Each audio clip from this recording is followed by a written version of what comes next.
La présente formation a été développée par Audrey Labrec et Solange Boucher, conseillères cliniques à la direction de la vaccination. Il s'agit d'une formation destinée aux professionnels de la santé qui participent à la campagne de vaccination contre l'influenza 2021-2022. Pour suivre cette formation, il est recommandé d'avoir en main le formulaire 68 000 739 intitulé Vaccination contre la grippe et le pneumocoque. À noter que ce formulaire de vaccination est disponible seulement pour la vaccination au 6 de Laval et qu'il ne peut être diffusé. La fiche indicative concernant la vaccination gratuite contre la grippe et contre les infections invasives à pneumocoque, ainsi que le tableau d'information sur les vaccins antigrippaux distribués au Québec pour la campagne 2021-2022. Tous ces documents sont disponibles sur l'intranet à la page Carrefour Clinique, campagne de vaccination contre la grippe. Sur chaque diapositive, vous retrouverez dans le coin supérieur droit une icône audio. Vous devez cliquer sur cette icône pour démarrer le contenu audio de la diapositive. Il vous sera ainsi possible de faire pause puis redébuter le contenu audio tout au long de la présentation. Les objectifs de la présente formation sont identifier le rôle de chacun en lien avec la vaccination, présenter le formulaire de vaccination contre l'influenza, reconnaître et intervenir lors de manifestations cliniques inhabituelles post-vaccinales, connaître les manifestations cliniques inhabituelles post-vaccinales qui doivent être déclarées à la direction de santé publique et respecter les règles de conservation des vaccins. Afin de bien vous outiller à appliquer le protocole d'immunisation du Québec, nommé PIC, contre l'influenza, cette formation est structurée en 5 parties. Nous avons tout d'abord les rôles des vaccinateurs et des injecteurs, l'évaluation et la documentation, les manifestations cliniques potentielles, la conservation et l'entreposage des vaccins, puis finalement les particularités en contexte de pandémie COVID-19.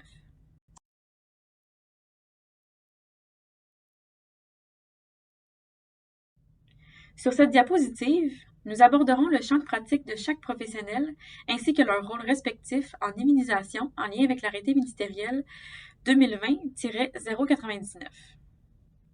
Pour ce qui est de l'infirmière, au niveau professionnel et légal, la vaccination fait partie intégrante du champ d'activité et des activités réservées de l'infirmière, notamment celle de procéder à la vaccination dans le cadre d'une activité découlant de l'application de la loi sur la santé publique. Donc, l'infirmière peut décider d'administrer, sans ordonnance et conformément aux recommandations du PIC, l'ensemble des produits immunisants, soit vaccins et immunoglobulines, compris dans le PIC. Toutefois, il est important de rappeler que selon le code de déontologie, l'infirmière doit posséder les connaissances scientifiques, les compétences et le jugement clinique requis, évaluer l'état de santé de l'usager au préalable, connaître les risques inhérents à l'activité et consulter le médecin si des précisions sont requises. En résumé, les infirmières et les médecins peuvent initier et procéder à la vaccination sans restriction de clientèle ou d'âge, évaluer l'état de santé des personnes avant et après la vaccination, intervenir en cas d'urgence et administrer le vaccin contre le pneumocoque. Pour ce qui est des sages-femmes, les sages-femmes ainsi que les inhalothérapeutes peuvent initier et procéder à la vaccination, administrer sans ordonnance un vaccin contre l'influenza ou la COVID-19 sans restriction de clientèle ou d'âge, évaluer l'état de santé des personnes avant et après la vaccination, intervenir en cas d'urgence. Toutefois, ceux-ci ne peuvent pas administrer le vaccin contre le pneumocoque. Finalement, le rôle des pharmaciens est de initier et procéder à la vaccination, administrer sans ordonnance un vaccin contre l'influenza ou la COVID-19 sans restriction de clientèle ou d'âge, évaluer l'état de santé des personnes avant et après la vaccination, intervenir en cas d'urgence. Les pharmaciens peuvent administrer le vaccin contre le pneumocoque chez les 6 ans et plus. Cette diapositive permettra de comprendre le rôle des divers professionnels étant considérés comme des injecteurs. Pour les infirmières auxiliaires, CEPI, externes et étudiantes en soins infirmiers, l'infirmière peut, après évaluation, demander à l'infirmière auxiliaire, à la CEPI, à l'externe en soins infirmiers ou à l'étudiante en soins infirmiers de préparer, d'injecter, dans les minutes qui suivent, des produits immunisants. Le délai entre l'évaluation de l'infirmière et l'administration des produits ne doit pas excéder 2 heures. À noter que dans le cas où une infirmière auxiliaire, une CPI, une externe en soins infirmiers ou une étudiante en soins infirmiers procède à la vaccination, il est requis qu'un professionnel autorisé, soit une infirmière, un médecin ou un pharmacien, soit sur place et disponible pour procéder à l'évaluation en cas de réaction post-vaccinale. L'infirmière auxiliaire peut donc contribuer à la vaccination en vertu du Code des professions, contribuer à l'évaluation de l'état de santé, appliquer les mesures d'urgence déterminées par les vaccinateurs et peuvent administrer le vaccin contre le pneumocoque.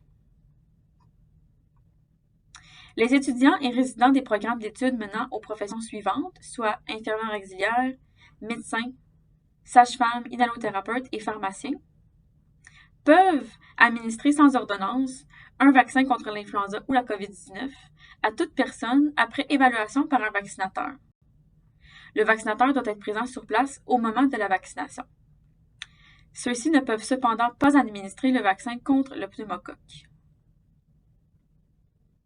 Finalement, pour les divers professionnels énumérés ci-bas, tels que acupuncteurs, audiologistes, audioprothésistes, chiropraticiens, dentistes, denturologistes, diététistes et nutritionnistes, ergothérapeutes, hygiénistes dentaires, ceux-ci peuvent administrer sans ordonnance un vaccin contre l'influenza ou la COVID-19 à toute personne âgée d'au moins 6 ans après évaluation par un vaccinateur. Le vaccinateur doit être présent sur place au moment de la vaccination. Ceux-ci ne peuvent pas administrer le vaccin contre le pneumocoque. Finalement, toujours en lien avec le rôle des injecteurs, il est permis aux premiers répondants en soins préhospitaliers d'urgence d'administrer sans ordonnance un vaccin contre l'influenza ou la COVID-19 à toute personne âgée d'au moins 6 ans après évaluation par un vaccinateur. Le vaccinateur doit être présent sur place au moment de la vaccination. Ceux-ci ne peuvent cependant pas administrer le vaccin contre le pneumocoque. Vous retrouverez sur la présente diapositive un tableau résumé indiquant clairement le rôle de chacun afin de faciliter la consultation rapide. La vaccination au CIUS de Laval est également encadrée par la règle de soins infirmiers 009, administrer sécuritairement les produits immunisants selon le protocole d'immunisation du Québec. Celle-ci prévoit donc les bonnes pratiques vaccinales suivantes. Le vaccinateur effectue la double identification de l'usager avant de procéder aux étapes suivantes. Vérifie le statut vaccinal de la personne en interprétant son carnet de vaccination, son dossier médical ou le registre de vaccination du Québec. Selon son champ d'exercice, détermine la pertinence de vacciner la personne à la lumière des données recueillies, des indications, des contre-indications et des précautions reliées à chacun des vaccins.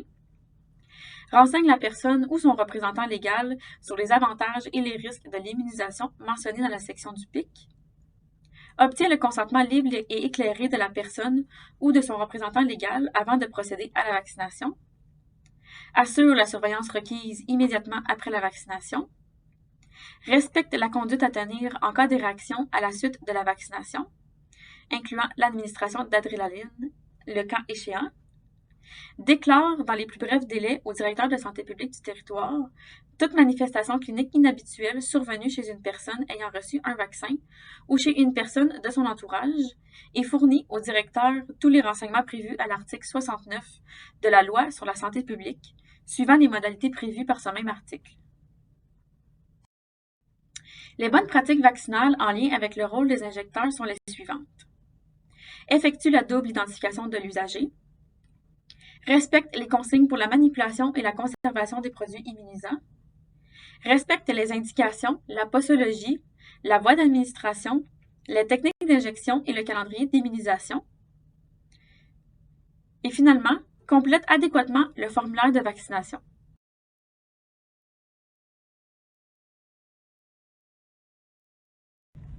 Pour la suite de la formation, je vous invite à prendre le formulaire « Vaccination contre la grippe et le pneumocoque ».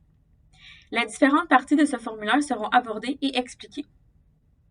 À noter que ce formulaire est disponible seulement pour la vaccination au CIS de Laval et qu'il ne peut pas être diffusé. Pour les autres sites de vaccination, veuillez vous assurer de documenter toute l'information nécessaire selon la procédure en vigueur dans votre établissement. Les premières sections du formulaire font référence à l'identification de l'usager et aux raisons d'administration du vaccin. La première section, identification de l'usager, en haut à droite. Utilisez la carte d'adressographe de l'usager. Si celui-ci n'a pas de carte, il faut alors compléter la section adresse, code postal, nom de la mère et du père au milieu du formulaire. Portez une attention particulière à la date de naissance, c'est-à-dire à l'âge de l'usager, pour l'indication et le choix du vaccin. Il est important d'assurer la double identification des usagers. Ensuite, la section lieu de dispensation de services. Il faut compléter cette section à des fins statistiques et identifier le lieu de dispensation de services dans le CIS de Laval. Précisez le nom complet s'il y a lieu. Ensuite, la section employé du CIS de Laval. Cette section est à compléter si vous vaccinez un collègue de travail. L'employé doit donner son autorisation pour la transmission de l'information au service de santé. Vous assurez de transmettre le formulaire au service de santé selon les modalités établies. Finalement, la section « Raison d'administration du vaccin contre l'influenza », la section en bas à droite. Il faut compléter cette section à des fins statistiques. Le vaccin contre l'influenza est un vaccin où une raison obligatoire d'administration doit être saisie. Pour plus d'informations, vous référez aux aides-mémoires sur la saisie qui vous ont été transmis et qui sont aussi disponibles sur l'intranet à la page « Registre de vaccination ». Nous allons maintenant aborder les contre-indications et les précautions spécifiques au vaccin injectable contre l'influenza.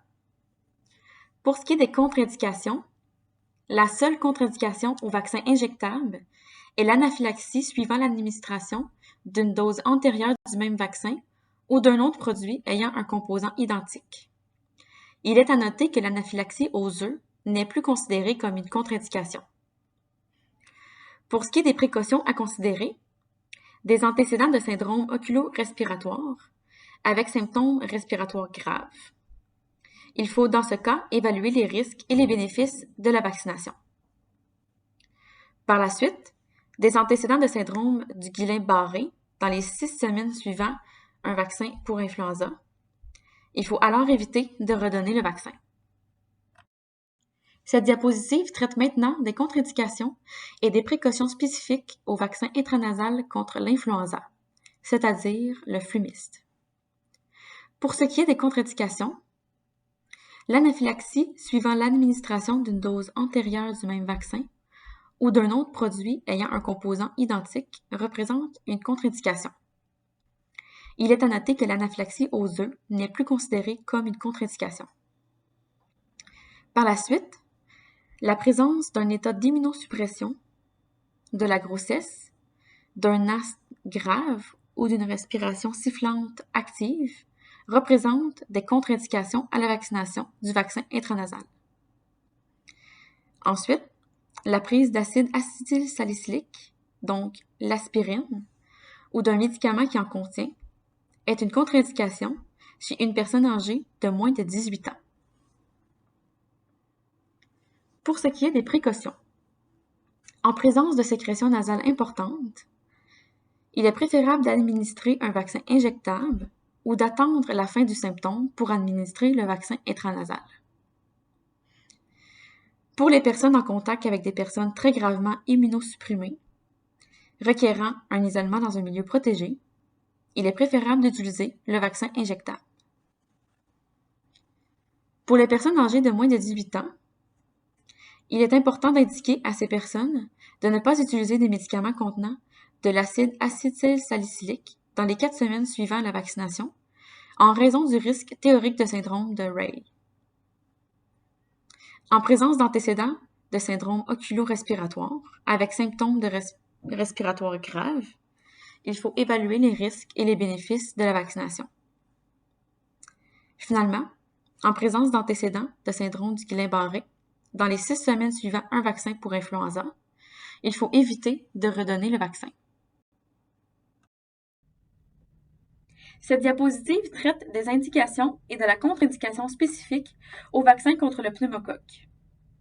Pour ce qui est des indications à recevoir ce vaccin, il s'agit des usagers de 65 ans et plus, ainsi que des usagers de 2 à 64 ans présentant certaines conditions énumérées sur la fiche indicative concernant la vaccination gratuite contre la grippe et contre les infections invasives à pneumocoque.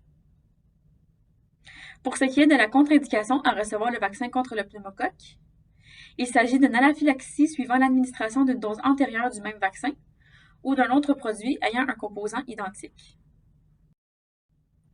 Cette section comporte les questions 1 à 9 qui sont à compléter par le vaccinateur à l'évaluation.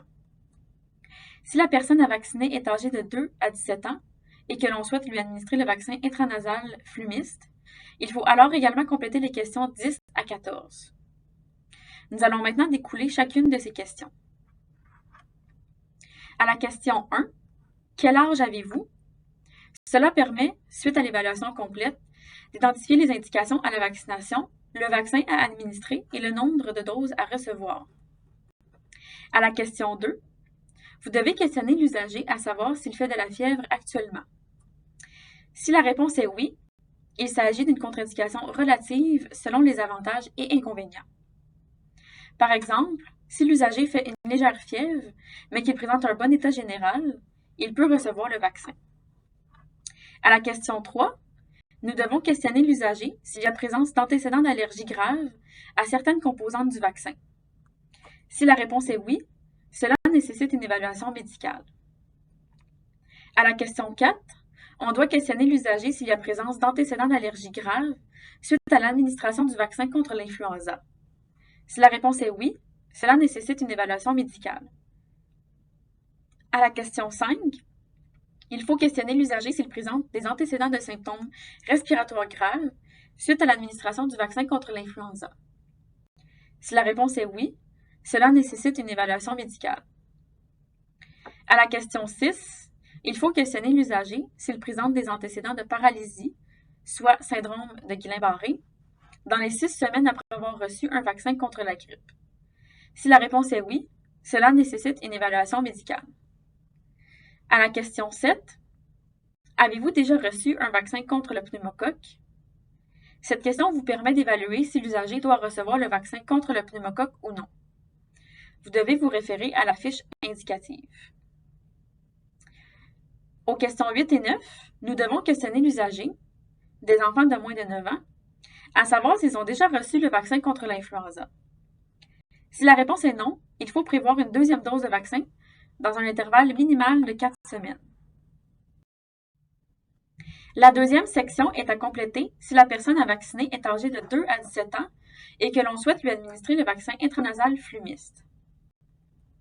À la question 10, il faut questionner l'usager à savoir si celui-ci est immunodéprimé ou en contact avec des personnes immunodéprimées. Si oui, vous devez administrer un vaccin inactivé contre l'influenza par la voie intramusculaire. Il ne pourra donc pas recevoir le vaccin intranasal Flumist.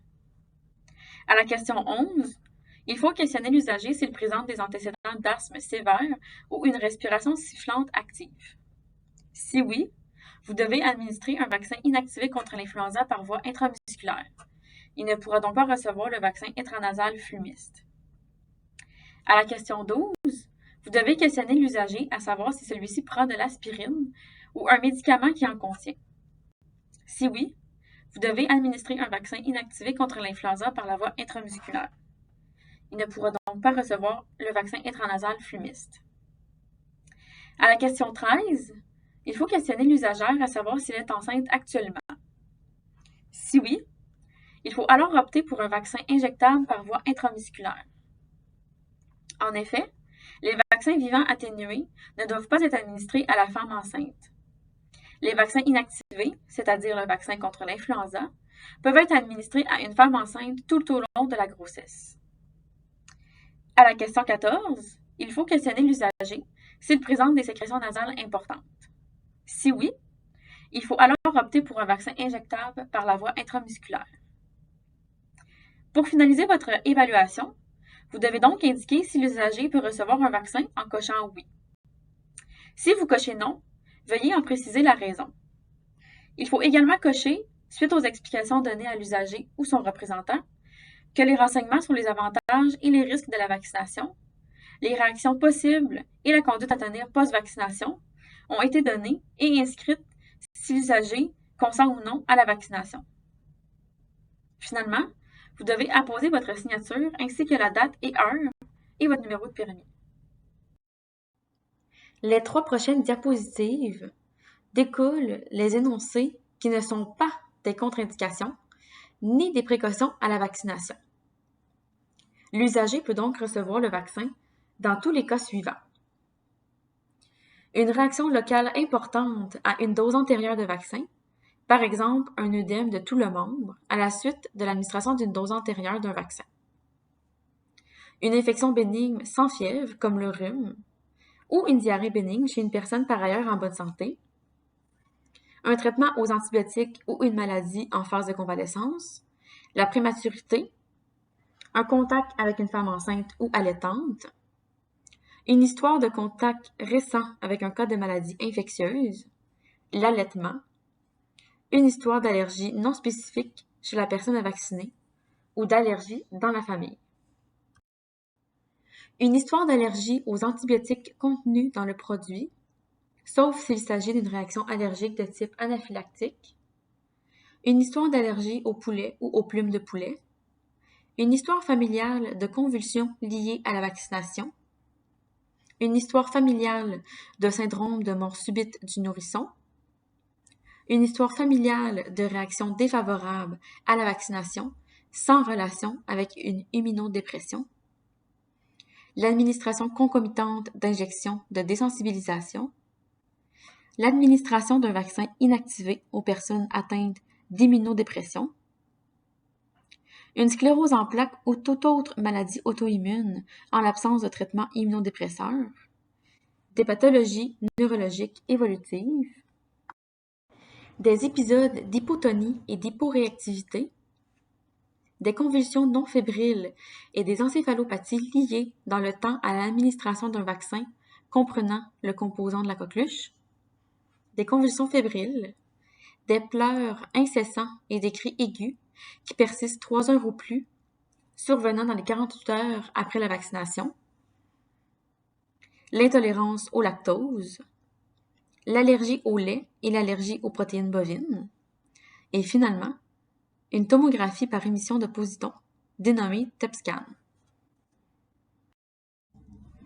Le tableau présenté ici résume les différentes indications à la vaccination gratuite contre l'influenza, mais également les indications à la vaccination gratuite pour le pneumocoque. Pour cette année, il y a maintien de la gratuité pour la clientèle de 6 à 23 mois et de 60 à 74 ans en bonne santé, bien qu'ils ne font plus partie des indications de vaccination. Nos efforts de vaccination doivent toutefois être dirigés vers la population vulnérable. Prendre note que la section Administration des vaccins sera abordée dans le module 3 de la formation.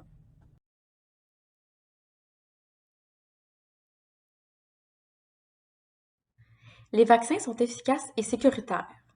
Cependant, aucun vaccin ne protège la totalité des personnes que l'on vaccine, et tous les vaccins peuvent occasionner certains symptômes à la suite de leur administration. La nature et la fréquence de ces symptômes sont liées aux caractéristiques intrinsèques du produit utilisé et à la réponse individuelle de la personne vaccinée. Il est nécessaire de surveiller les réactions secondaires immédiates 15 minutes après l'injection, puisque c'est généralement à l'intérieur de cet intervalle que se produisent les réactions les plus graves et rares. Sur le tableau présenté, vous retrouverez les manifestations cliniques post-vaccinales les plus fréquentes, incluant des recommandations générales à observer et à transmettre à l'usager. Les effets relativement fréquents et prévisibles pour l'ensemble des vaccinations, par exemple des réactions locales, de la fièvre, sont le plus souvent bénins et disparaissent spontanément. Dans de rares cas, on observera des réactions graves ou imprévues, par exemple une anaphylaxie. Il est important de distinguer une réaction vagale d'une réaction anaphylactique puisque les interventions diffèrent. Je vous invite à lire attentivement le tableau qui suit. Pour la prise en charge de la réaction anaphylactique, il faut se référer au protocole en vigueur. Les directives sont 1. Administrer sans tarder l'épinéphrine, soit l'adrénaline, par voie intramusculaire à 0,01 ml par kilogramme. Si le poids corporel n'est pas connu, administrez la posologie selon l'âge en vous référant au tableau ci-dessous. Privilégiez l'injection dans le muscle vas externe de la cuisse. 2. Pour les usagers hospitalisés à l'hôpital de la Cité de la Santé, lancez le code, avisez le médecin et installez un cathéter intraveineux court intermittent. Pour les usagers à l'extérieur du centre hospitalier, appelez le 911 et installez un cathéter intraveineux court intermittent en attendant les ambulanciers, et ce, si possible. 3. S'assurer que la personne soit couchée de façon sécuritaire. 4. Surveiller les signes vitaux et commencer la réanimation cardio-respiratoire au besoin. Répétez la dose d'adrénaline aux 5 à 15 minutes pour un maximum de 3 fois s'il n'y a pas d'amélioration des signes vitaux et des autres signes et symptômes d'anaphylaxie. Important. Il faut préférer la voie intramusculaire en raison de la diffusion plus rapide de l'adrénaline. Administrer l'adrénaline dans un autre site que celui ou ceux où les vaccins ont été administrés, ou à 2,5 cm du point d'injection d'un vaccin. On doit éviter le muscle dorsofessier, étant donné le risque de mauvaise absorption. Lorsque l'adrénaline est administrée dans le muscle vas externe de la cuisse, elle atteint plus rapidement des niveaux plasmatiques plus élevés que lorsqu'elle est administrée dans le muscle deltoïde. Il s'agit de la dernière section du formulaire au bas de la page 2, à compléter si nécessaire lors de réactions post-vaccinales immédiates. Il faut cocher si un appel au 911 a été placé et si la réaction post-vaccinale doit être déclarée à la Direction de santé publique. La diapositive suivante vous présentera le formulaire de déclaration à la Direction de santé publique. Tout médecin ou infirmière a l'obligation de signaler à la Direction de santé publique les manifestations qui sont inhabituelles ou graves, donc non attendues après la vaccination, ou qui sont attendues mais rares, des manifestations qui sont temporellement associées à une vaccination, et si le vaccinateur soupçonne un lien entre le vaccin et cette manifestation clinique inhabituelle. Pour signaler, il faut compléter le formulaire AH728, soit le formulaire Déclaration de manifestation clinique inhabituelle après une vaccination, présenté ici. Il faut ensuite l'acheminer à la Direction de santé publique du CIS de Laval. Une enquête sera alors effectuée et des recommandations suivront pour la prochaine vaccination ou non. Ceci est dans le cadre du programme de surveillance passive des effets secondaires possiblement reliés à l'immunisation.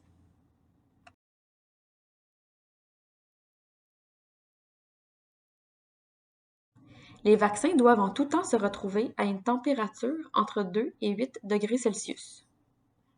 Il est nécessaire de lire minimalement 2 fois par jour la température du réfrigérateur dans lequel se retrouvent les vaccins et de les inscrire sur le relevé de température avec la date, l'heure de la lecture et les initiales de la personne responsable. Il est important de réserver les réfrigérateurs à l'entreposage des produits pharmaceutiques. Les vaccins devraient être conservés dans leur emballage d'origine pour les protéger de la lumière. Si les vaccins sont exposés à une température en dessous de 2 degrés Celsius ou au-dessus de 8 degrés Celsius, il s'agit d'un bris de la chaîne de froid. Il faut alors respecter la procédure à suivre lors d'un bris de la chaîne de froid présenté ici.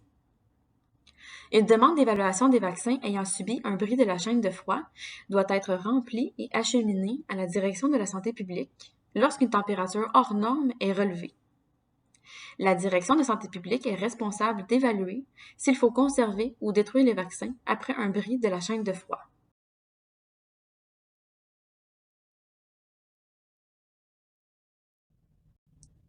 En contexte de pandémie COVID-19, il est important d'adapter notre pratique vaccinale et de suivre les mesures d'hygiène et de prévention et contrôle des infections.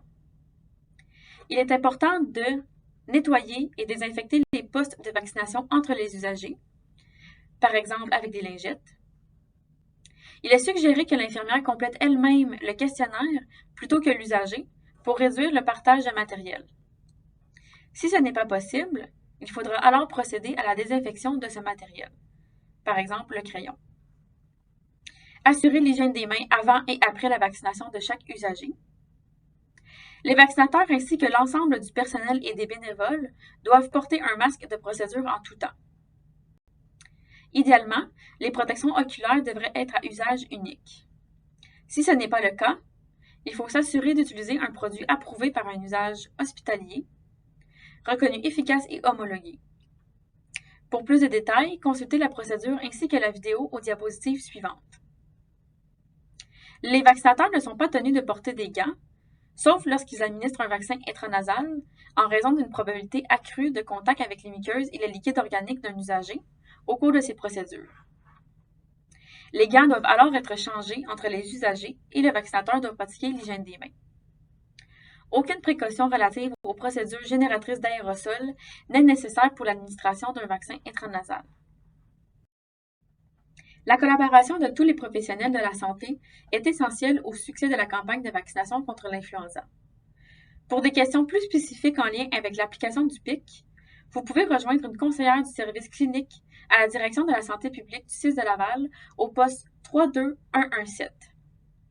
Pour les cliniques de vaccination massive, vous pouvez vous référer aux conseillères à la vaccination. Merci de votre attention.